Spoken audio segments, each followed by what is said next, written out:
To my YouTube channel. Kind of new at this thing, so bear with me. This project is going to be a rebuilding of my 2007 Impala that was totaled in an accident a couple weeks ago.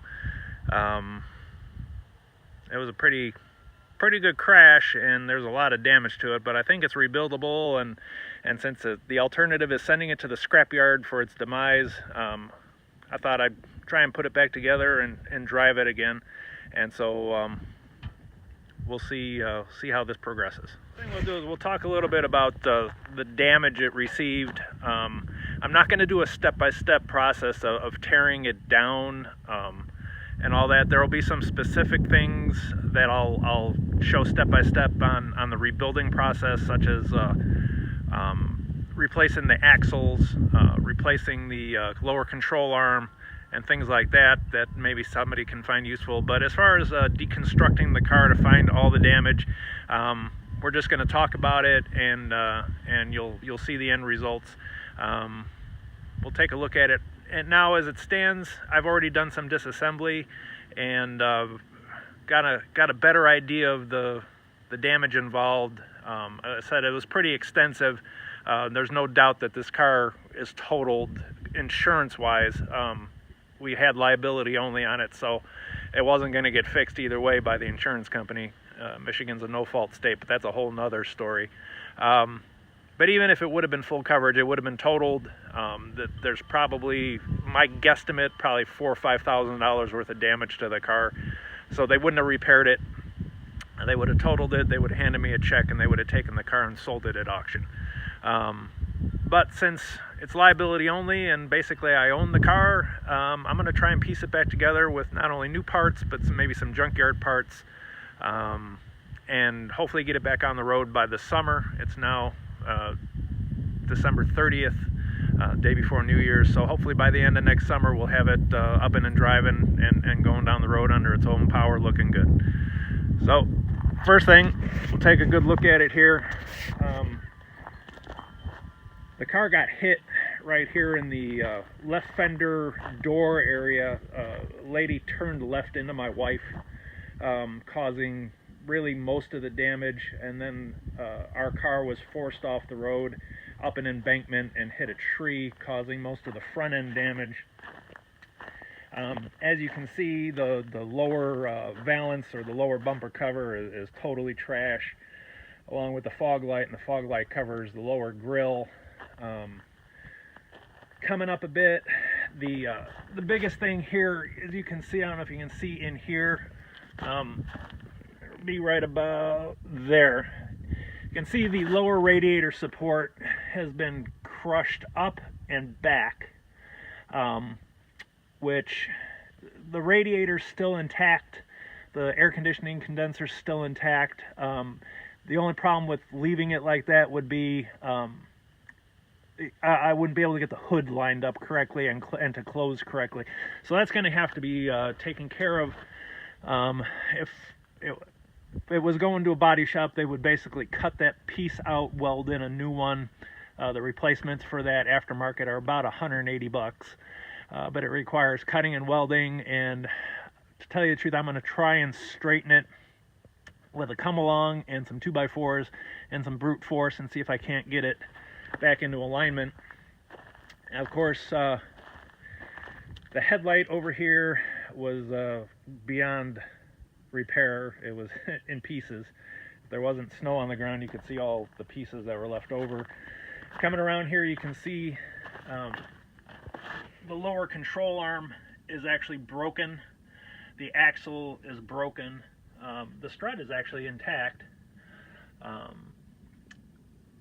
So that's actually not too bad of a fix, really. And also the sway bar bushings are bent, which that's not, with the control arm being broken, that's not, to be, that's not surprising, is what I want to say. So we'll replace all of that aftermarket wise. The parts aren't that bad. Really, a couple $100 can replace all of that with some aftermarket parts. I have a brand new set of struts that was actually in the garage, going to be a Christmas present for my wife for her car. That'll get replaced. We'll replace the wheel hubs. We'll get the brake rotors turned, and a new set of brake pads, because those front pads and everything were actually fairly new. And looking back, you can see the fender is toast. What's worse is that, I don't know if you guys can see in here, but inside here is a bracket. Let's see if I can't. Right in here is a bracket that the fender attaches to. That's torn and bent. The lower bracket, which is right here, is actually torn off the structure of the car, so that will have to be replaced. The door, the driver's door itself, will definitely have to be replaced. It's actually driven back on its hinges, so more than likely we'll have to replace not only the door but the hinges as well.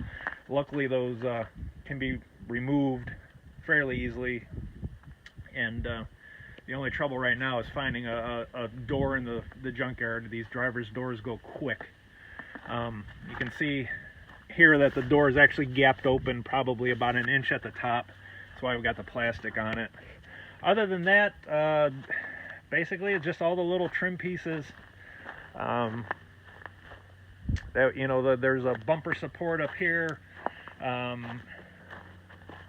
me show you this. This was probably the biggest damage as far as being a pain in the ass. That's the battery cables cut by the fire department. And of course, they didn't just like cut them at the longest possible point, they just hacked them. So I've already been to the junkyard and I already have a replacement for that, a replacement set off of a donor car from the junkyard. And we'll get those. That'll be probably one of the first things replaced. And you can see the right side fender is a little bit dinged here. I might be able to straighten that a little bit. Everything else on this side looks good. Suspension wise, this didn't really take any kind of impact. Go around here and look inside the car. You can see that the airbag deployed, the driver's airbag deployed, the passenger airbag did not. We're also going to be playing with the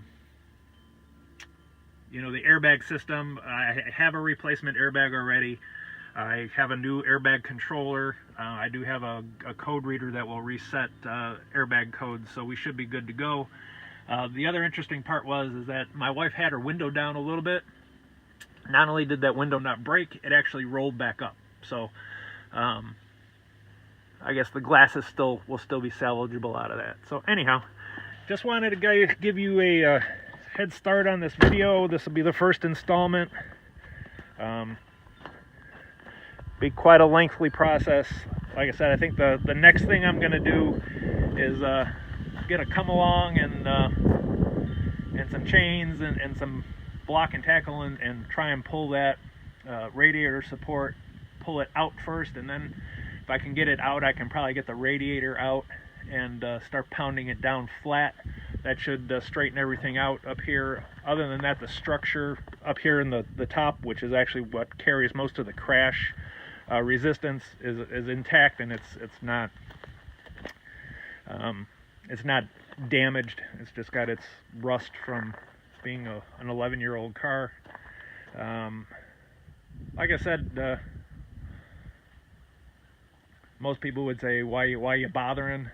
The backstory on that is my wife had hit a deer about 3 years ago, just prior to Christmas 3 years ago, and did a whole lot of front end damage. And I had just got through piecing it back together, and basically piecing it back together with junkyard hoods that were painted silver, junkyard bumper cover, headlights, and got it looking really nice to where it looked like a normal car and hadn't been in an accident. Replaced the hood latch and the hood support. That's why you can see this hood support is a different color, because that came out of a junkyard car along with the hood latch. And the bumper support, that's all gone now. That's all under the car. So I had just gotten done putting that back together, and this accident happened and destroyed all of it, and then some. So it's kind of a point of honor with me getting this thing back to normal, getting it back on the road, and then I can maybe drive it and I can retire this thing because it's a gas hog and it's 20 years old. Anyhow, so that's it for episode number 1. I will update it as we go along. This is gonna be a long project because I'm not gonna stand out here and freeze doing it. It'll maybe even wait till the weather gets a little warmer, but I want to get going on this and get this car back on the road. All right, thanks for watching, and I'll see you later. Okay, real quick addition here. Wanted to give you an idea of some of the parts that I picked up at the junkyard yesterday. Got this little silver corner piece here that actually goes right down there on the bottom where the fender and the rocker panel meet. Cover up that connection. I got the power mirror, the airbag controller, and you can see the battery cables behind. A new fender, well, not new fender, new to the car fender. That's in pretty good shape. It's there's no rust on it, and an inner fender skirt. We'll need. I found afterwards. I'll need one over on the right side as well because that cracked. But the good news is they're pretty plentiful. The one thing I failed to mention, which is probably going to be pretty hard to find, is this tire or this wheel, aluminum wheel here. She cracked the wheel right in half. And of course, when I didn't need one before, when I was rebuilding the car from the deer strike, I was stumbling over these left and right in the junkyard. And now, of course, that I need one, I can't find one to save my life up there. So I may have to pay the piper and go the used car route, or the used price route, from basically a salvage yard that's not U-Pull. They're about $63 if you buy it from the actual salvage company itself, and not the U-Pull junkyard. So we'll need one of those. This is just the start of what is going to be probably many trips to the junkyard when they get new Impalas. And the good news is that there's a lot of these cars, and they end up in the junkyard for various reasons. The other option I've started to explore is buying a donor car from an auction site, one that has been totaled and has been hit in the rear, but the front is good, and using that for donor parts. So we'll see, because if you can get those for a couple hundred, $300, $400, $500, $600, it's probably cheaper than piecing out all this stuff, and then you've got a car to scrap after that, and you can get some of your money back. Anyhow, so the build will continue. I'll update you when I start tackling that lower radiator support.